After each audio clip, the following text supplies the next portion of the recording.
നമ്മൾ ഊട്ടിയിൽ വന്നിട്ടുള്ള രണ്ടാമത്തെ ദിവസമാണ് കേട്ടോ. നല്ല ക്ലൈമറ്റ് ആയിരുന്നു, മഴയൊന്നും ഉണ്ടാവുന്നില്ല എന്ന് പ്രതീക്ഷിക്കുന്നു. അത് കഴിഞ്ഞിട്ട് ഞങ്ങൾ നേരെ ബ്രേക്ക്ഫാസ്റ്റ് കഴിക്കാൻ പോയി.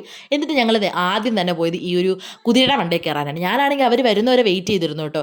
അഥവാ ഞാൻ വീണ് കഴിഞ്ഞാൽ പിടിക്കാൻ ആരെങ്കിലും ഒക്കെ വേണമല്ലോ. അത് കഴിഞ്ഞിട്ട് ഞാൻ അതിൻ്റെ അടുത്ത് പോയിട്ട് തൊട്ടൊക്കെ നോക്കി. നല്ല രസമുണ്ടായിരുന്നു കേട്ടോ, പാവം കുതിരയായിരുന്നു. അത് കഴിഞ്ഞിട്ട് ഈ വൈറലായിട്ടുള്ള സ്ട്രോബെറി ചോക്ലേറ്റ് കഴിച്ചു കേട്ടോ. കൊള്ളത്തില്ലായിരുന്നു, ഭയങ്കര പുളിപ്പായിരുന്നു. അത് കഴിഞ്ഞിട്ട് ബോട്ടിങ്ങിന് പോയേ. ഇവിടെ ചെന്നപ്പോൾ ആണെങ്കിൽ അന്യായ തിരക്കും നല്ല മഴയായിരുന്നു. അങ്ങനെ എങ്ങനെയൊക്കെ ഞങ്ങൾ ബോട്ടിങ്ങിന് കയറിയപ്പോൾ കാണാൻ ലൈഫ് ജാക്കറ്റ് ഇല്ല അതിന്. കാര്യം ഓർത്ത് പേടിച്ചിരുന്ന സമയത്താണ് ബോട്ട് ഓടിക്കുന്ന ചേട്ടൻ്റെ ഫണ്ണി മൊമെൻ്റ് ആയിരുന്നു ബോട്ടിട്ട് കുലുക്കുന്നത്. എനിക്കാണെങ്കിൽ ഒടുക്കത്തെ പേടിയായിട്ടോ, മനസ്സിൽ മുങ്ങിച്ചാവണോ എന്ന് ഉള്ള പേടിയായിരുന്നു. അതിനിടയിൽ എൻ്റെ മെയിൻ ഡൗട്ടായിരുന്നു പുള്ളിക്കാരനെ തമാശക്കാക്കിയതാണോ അതോ ഓടിക്കാൻ അറിയാൻ വയ്യാത്തതാണോ എന്ന്. അങ്ങനെ എങ്ങനെയൊക്കെ അവിടുന്ന് രക്ഷപ്പെട്ട് പോകുമ്പോഴാണ് ഈ ഒരു വാട്ടർ പാർക്ക് കാണുന്നത്.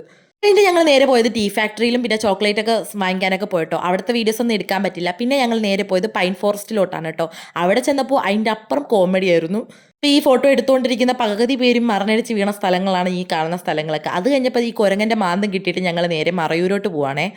അവിടുത്തെ അഭ്യാസങ്ങളൊക്കെ കഴിഞ്ഞിട്ട് ഞങ്ങൾ മറയൂരോട്ട് പോവാണേ. പോണ വഴിക്ക് ഞങ്ങൾ അവിടെ നിന്ന് ഡിന്നറും കഴിച്ചിട്ട് നേരെ റൂമിലോട്ട് പോവാണ് കേട്ടോ. അപ്പോൾ ചെക്ക് പോസ്റ്റ് കടന്നു കഴിഞ്ഞിട്ട് നല്ല കാടും മലയൊക്കെ കണ്ടിട്ട് ഞങ്ങൾ നേരെ റൂമിലോട്ട് കേട്ടോ. ബാക്കി വീഡിയോസ് ഞാൻ പിന്നെ അപ്ലോഡ് ചെയ്യാവേ.